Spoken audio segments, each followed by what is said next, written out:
Para entrar de lleno al análisis del golpe de Estado del 5 de abril, el informe preparado por José Mata para recordar aquellos días. Adelante. Hace 20 años, exactamente un 5 de abril de 1992, un hombre que fue el presidente democráticamente elegido hasta esta fecha, destruyó la democracia peruana que tanto había costado recuperar desde 1980.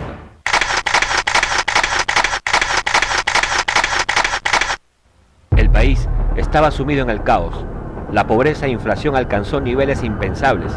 El gobierno de Alan García, que gobernó el Perú entre 1985 y 1990, había dejado un país prácticamente hundido en el más absoluto desastre, y el nuevo presidente no lograba controlar la situación. Fujimori inauguró su gobierno con un brutal shock económico que golpeó a amplios sectores de la sociedad. De un día a otro, todo subió más del doble, y los sueldos seguían siendo los mismos. A 150.000 intis costará a partir de mañana 300.000 intis. El pan francés, que esta tarde costaba 9.000 intis, costará a partir de mañana 25.000 intis. Que Dios nos ayude. Mientras tanto, Sendero Luminoso, la fanática y criminal banda maoísta, arreciaba con sus acciones en la capital. Fujimori no tenía mayoría parlamentaria y el conflicto entre el Ejecutivo y el Legislativo se agudizaba día tras día. El aún presidente Fujimori, a poco de volverse un dictador, buscaba que se aprobaran leyes anticonstitucionales que atacaban derechos fundamentales. Y aunque algunas fueron aprobadas, Fujimori exigía más, y muchas propuestas de ley eran al final rechazadas por el Congreso. El chino, como la gente lo llamaba, había empezado con la campaña de desprestigio del sistema democrático. A pesar de esto, Fujimori nunca estuvo dispuesto a dialogar con la oposición para lograr una solución a la crisis política.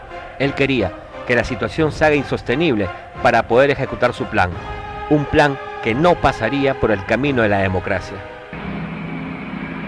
Como presidente de la República, he constatado directamente todas estas anomalías y me he sentido en la responsabilidad de asumir una actitud de excepción.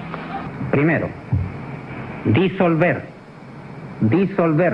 temporalmente el Congreso de la República hasta la aprobación de una nueva estructura orgánica del Poder Legislativo, la que se aprobará mediante un plebiscito nacional. Segundo, reorganizar totalmente el Poder Judicial, el Consejo Nacional de la Magistratura, el Tribunal de Garantías Constitucionales y el Ministerio Público para una honesta y eficiente administración de justicia. Así disolvieron el Congreso, el Poder Judicial. Esa misma noche los medios de comunicación fueron censurados, los partidos y sindicatos intervenidos, dirigentes políticos, sindicales y periodistas fueron arrestados. Al día siguiente, los congresistas intentaron reorganizarse para nombrar un nuevo presidente intentando sesionar en el Colegio de Abogados, pero fueron reprimidos. Se impuso el autoritarismo militarista, pero con una particularidad. Fujimori estaba a la cabeza de un golpe de Estado, dirigido y planificado por él mismo, en alianza con los militares. Mientras en el Perú los medios televisivos callaban de manera cómplice, los medios internacionales eran los únicos que informaban de lo que aquí sucedía. La reacción internacional no se hizo esperar.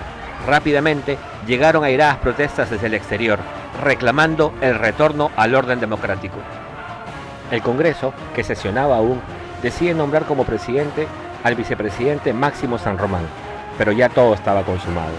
De nada sirvieron los intentos de restaurar la democracia. Fujimori logró embaucar a la OEA, ofreciendo nuevas elecciones para un Congreso, el llamado Congreso Constituyente Democrático, el CCD. Estas elecciones recibieron el rechazo de la mayor parte de las fuerzas políticas. Sin embargo, algunos participaron en las elecciones, legitimando así a la dictadura que se imponía. Entre mayo y diciembre de 1992, el Perú vivió una ola de terror. La banda de Abimael Guzmán perpetró terribles atentados en Lima. Al terror de Sendero Luminoso, el Estado respondía con más terror, realizando ejecuciones extrajudiciales y desapariciones. Con el golpe de Estado se había consolidado la militarización de la sociedad. Toda legalidad había sido borrada de un plumazo, y esto daba cabida a violaciones de derechos humanos. El Grupo Colina actuaba con plena libertad.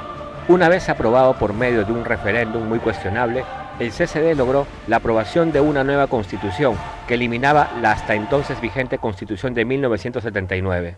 El camino estaba libre para imponer la hasta hoy día vigente dictadura neoliberal. Así, el Perú perdía su industria nacional, gracias a la masiva privatización de empresas nacionales. Esto trajo consigo el despido de cientos de miles de trabajadores de todos los sectores. Fujimori consolidó la dictadura, cambió la constitución, lo que le permitió reelegirse en 1995. Con el golpe de Estado legitimado, se abría paso a la más absoluta corrupción, el autoritarismo y la violación de derechos humanos. En suma, la década del Fujimorato. Así el Perú viviría la etapa más oscura de su historia republicana.